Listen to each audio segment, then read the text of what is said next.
voilà haray toujours ko ilo la diaspora africaine ko lundi 27 janvier 2025 haray ko mi wi kon kala iwtirɗo ɓaawo CNRD on ɗon on jara hay goto no monanomo hande kadi parce que masque makko on yani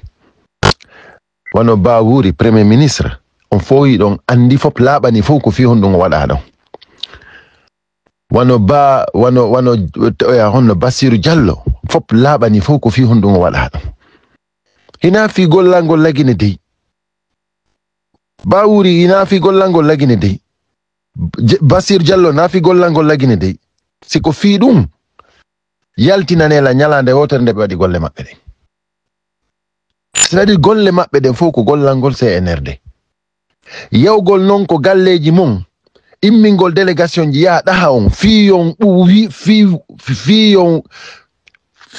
waawu ɓuttingol leydi ndin wo fiyo pe heɓo e leydi ndin ko ɗum ɓe woni e wadde délégation ji wo yo ɓutto heɓo e leydi ndin yo jang heɓo e leydi ndin joni kamɓe non ko kamɓe jogi almeti e essence hiɓe haylade hiɓe huɓɓinde par ce que koko wiya kon fof ko halda kon fof ko signa kon fof ko ɗum ɓe faala ƴettude ɓe watta fenade on andi ko ɗum woni huɓɓugol leydi ndin wonon kamɓe ko ɓuttuɓe faalana lagine sa faalana ɓuttu lagine a ardi ko waɗata ko d'abord ko ya respectu ko halda kon d'abord ko ya respectu konngol mangol an hikkiɗo yeeso on ko signuɗa huɗiɗa kon respecta ɗum non ko ɗum woni ɗaɓɓugol pe ko ɗum woni ɗiwigol ɓuttina e leydi ndin komi teddina e konngol angol mi respecta komi foti jama leydi ndin kon ko ɗum woni ɗaɓɓugol ɓuttu joni kamɓe hiɓe jogi almeti e essence hiɓe wondi e neɗɗo huɗiɗo tappi signi wondema jam fota ko leydi ndin ko wi kon ko ɗum o waɗata joni on hino wiide goɗɗum ngo joni hiɓe faala kadi iwtirgol ɓaawo makko ɓeyna yo waɗu ko faala kon joni kamɓe ɓe naata e ko quartier ji ɓe yeeto e ngene yen du'o yen welto yen ɗaɓɓu ɓuttu ko si tawi en iwtiri ɓaawo maɓɓe kamɓe fenoɓen si heɓe ɓuttu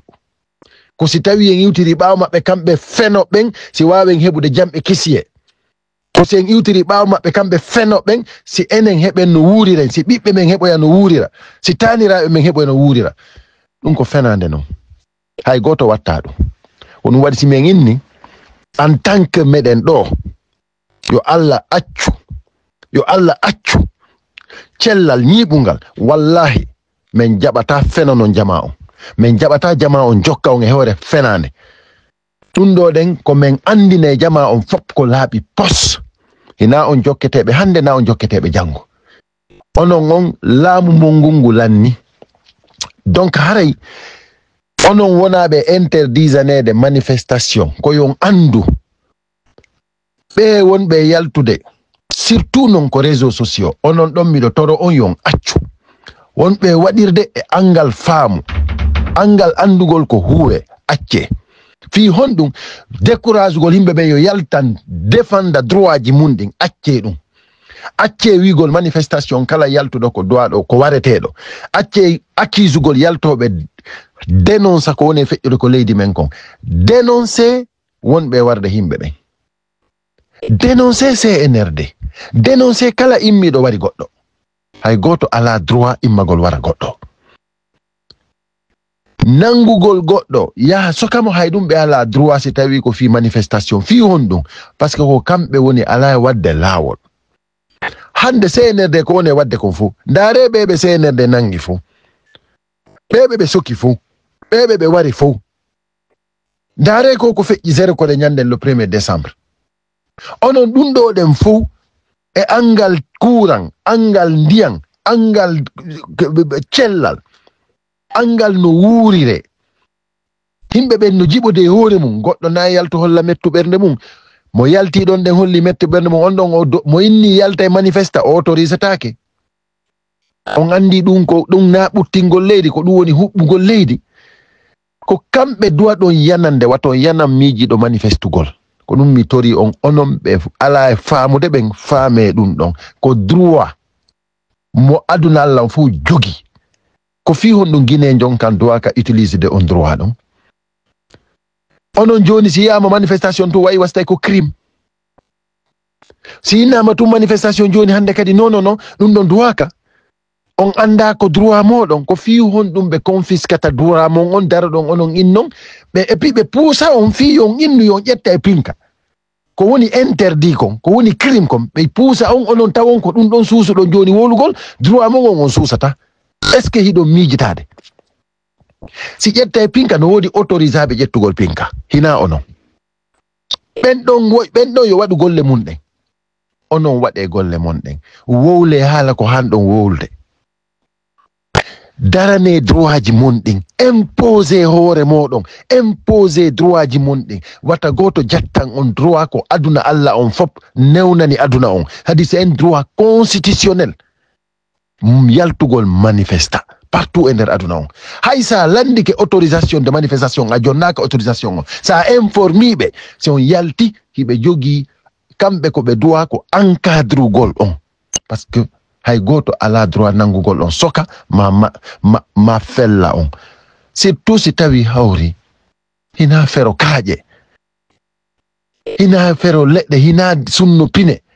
ko yaltugol manifesta yo musidɓe an si innama manifestation ko onon ɓe wonɓe salade ko onon woni wadde si pine no huɓɓe ko onon woni wadde si hayre no fere sina ɗum manifestation landaki yo goɗɗo yalto fero hayre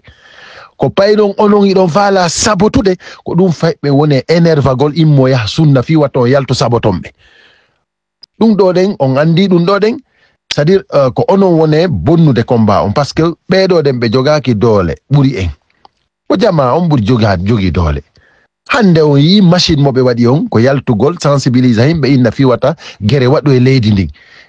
joni wata goto yaltu fero hayre wata kamɓe kala waɗanɗo ɓe mouvement de soutien hiɓe wonde makko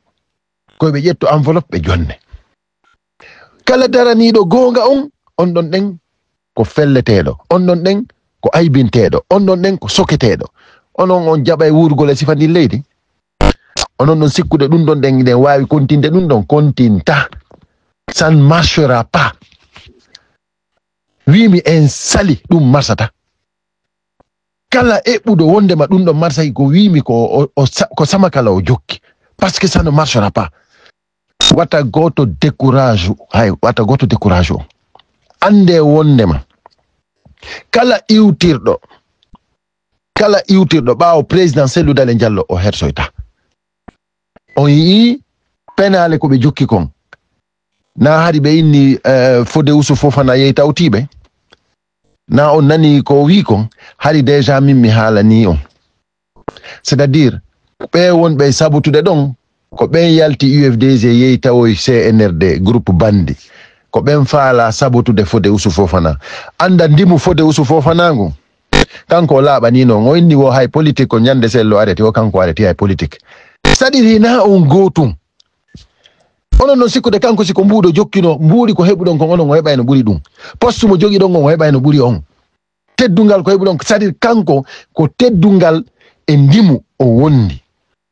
c'est-à-dire kanko hina o traître ko ɗum waɗi si tawi hawri mo jokki UFDG mo iwtiri ɓaawo Cellou Dalein Diallo et puis o wolani en ko laaɓi posi hina fi laamu o jokkiri Cellou hina fi kanko yo laamu dey kanko himo andi président Cellou Dalein Diallo ko lanɗo ko Allah waɗi mo lanɗo na kanko Fodé Ousou himo andi o ko duwaɗo jokkede ko ɗum waɗi simo jokkimo honno Fodé Ousou accirta sifa Cellou Dalein Diallo jokka bandi onon jokkuɓe bandi e ɗuma jokke ton e criminel mais arrêtez de semer la zizanie marsata